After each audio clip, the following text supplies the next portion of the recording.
कि तुम्हारा नाम इसके नाम के साथ जोड़ा जाए। साहब ये निकाह नहीं हो सकता। जगह सील कर दी। मैं अभी नादरीन, ड्रामा सेठ खुमार बहुत ही इंटरेस्टिंग हो चुका है। फैज अपनी पूरी फैमिली के साथ लैबा की इस तकरीब के लिए हॉल में पहुंचता है तो उसे वहां बहुत बड़ा झटका लगने वाला है। हरीम भी वहां मुदस्सिर के साथ पहले ही मौजूद होती है। फंक्शन की सारी डेकोरेशन हरीम ने ही की होती है। फैज जब अपनी पूरी फैमिली के साथ वहां पहुंच जाता है तो मुदस्सिर फैज को कहता है, मैं आपको अपनी असिस्टेंट से मिलवाता हूँ। फैज वहाँ हरीम को देखकर हैरान और परेशान रह जाता है और कहकशां बेगम बहुत ज्यादा गुस्से हो जाती है। उसे समझ नहीं आ रहा होता कि हरीम यहाँ पर क्या कर रही है। वो काफी ज्यादा गुस्से में हो जाती है और मुदस्सिर से कहती है, हमारी फैमिली के फंक्शन में ये क्या कर रही है। मुदस्सिर कहकशां बेगम से कहता है, आप हरीम से कैसे बात कर रही हैं, आपको इनसे तमीज से बात करनी चाहिए। फैज अपनी माँ को समझाने की कोशिश करता है, हरीम सिर्फ अपनी कंपनी का काम कर रही है और हरीम से हमें कोई लेना देना नहीं है और ना ही मैं हरीम पर अपने अल्फाज ज़ाया करना चाहता हूँ। अब फैज को सारी नासिर की बताई हुई बातें सच होने लगी हैं।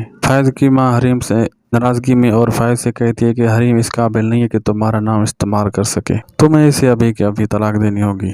बिलाखिर फैज अपनी माँ की बात मान जाता है। फैज हरीम को तलाक देने ही वाला होता है कि अचानक फैज का मैनेजर फैज के पास आता है और उसे एक बहुत बुरी खबर सुनाता है।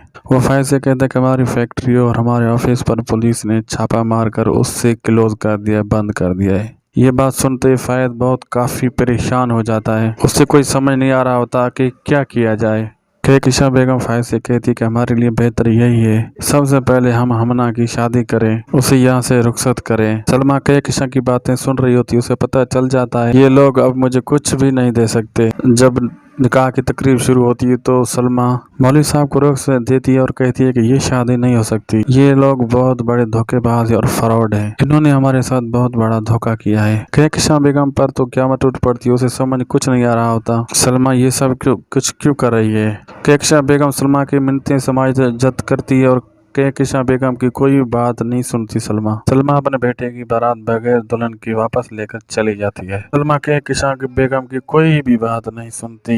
ये बदनामी कहकशां बेगम का मुकद्दर बन जाती है। कहकशां बेगम के साथ भी वही हुआ जो उसने हरीम के साथ किया था। हरीम वहाँ पर मौजूद होती है, ये सारा मंजर लाइव देख रही होती है और सोने पे सुहागा तो ये हो जाता है कि पुलिस भी वहाँ पहुँच जाती है शेख फुरकान को करप्शन और फ्रॉड के केस में गिरफ्तार करने के लिए। फैज पुलिस वालों को कहता है कि आप मेरे बाप को गिरफ्तार नहीं कर सकते। पुलिस वाले फैज से कहते हैं कि हमारे पास इनके खिलाफ वारंट है और हम इनको लेकर जाएंगे। फैज अपने बाप को बचाने की पूरी कोशिश करता है लेकिन उसके बावजूद वो कुछ भी नहीं कर सकता। कहते हैं ना, जैसी करनी वैसी भरनी। कहकशां बेगम ने हरीम के साथ बहुत बुरा किया था, उससे ज्यादा बुरा कहकशां बेगम के साथ हो रहा है। और मजे की बात ये सब कुछ मंजर हरीम अपनी आंखों से सामने देख रही होती है। मजीद रिव्यूज के लिए हमारे चैनल को जरूर सब्सक्राइब करें। वीडियो अच्छी लगी तो लाइक करना न भूलें, दोस्तों से भी शेयर करें।